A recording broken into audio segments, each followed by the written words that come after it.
Our first report leads us to a busy shopping center, a place that should be synonymous with fun and shopping. However, for a young woman named Anna, this place has turned into a nightmare. It all started on a common afternoon when Anna decided to go shopping alone.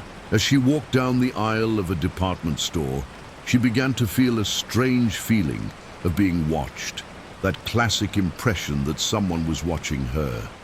Ignoring the discomfort, she continued shopping until she heard footsteps behind her. When she turned around, there was no one. Thinking it was only her imagination, she went on, but the steps continued closer and closer.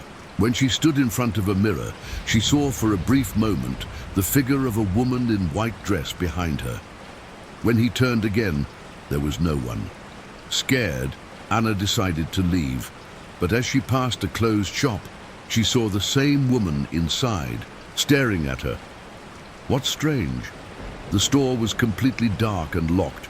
Anna ran out of the mall and never came back to that place. This account makes us question, how many times are we really alone in public places? Now let's go to a place that many associate with silence and tranquility, a library. For Peter, a college student, his college library has become a place of terror. He used to study late, enjoying the silence of the place. One night, while he was reviewing his books, he began to hear whispers coming from one of the bookshelves. Thinking it was another student, he ignored. However, the whispers became louder and began to form incomprehensible words. Pedro decided to investigate, but as he approached the bookshelf, the whispers stopped. He returned to his place, but minutes later, the books around him began to fall by themselves, one after another. Frightened, he began to collect the books when he heard a low and guttural laugh coming from the dark corridor.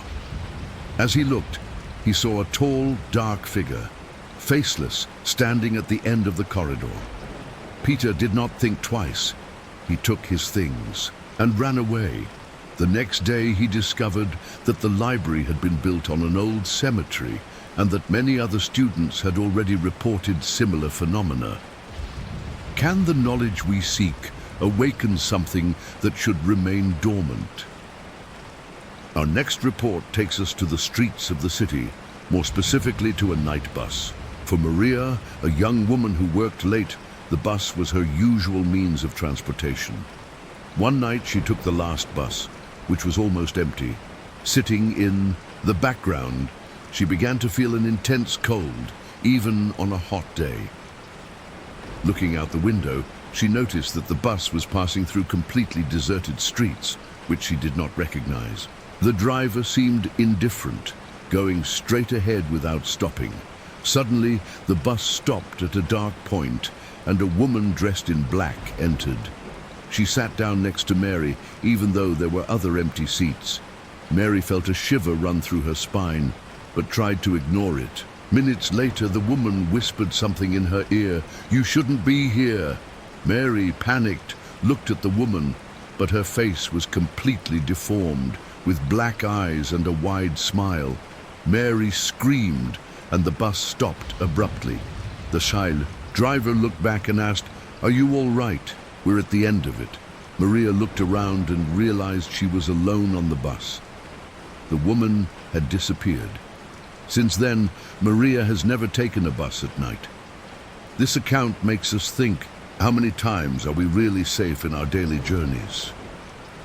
Now let's go to a place that should be of peace and leisure, a park.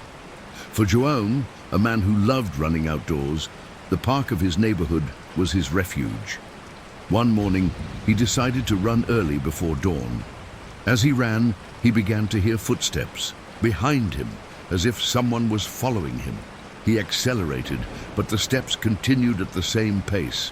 As he looked back, he saw a dark figure running towards him. In panic, John ran faster, but the figure always seemed to be a few meters away. When he finally reached the exit of the park, he looked back, and the figure had disappeared. The next day, he discovered that decades ago, a runner had been murdered in that same park, and since then, many have reported hearing footsteps and seeing a figure running early in the morning. This account makes us question, How many times are we sharing our leisure spaces with something that does not belong to this world?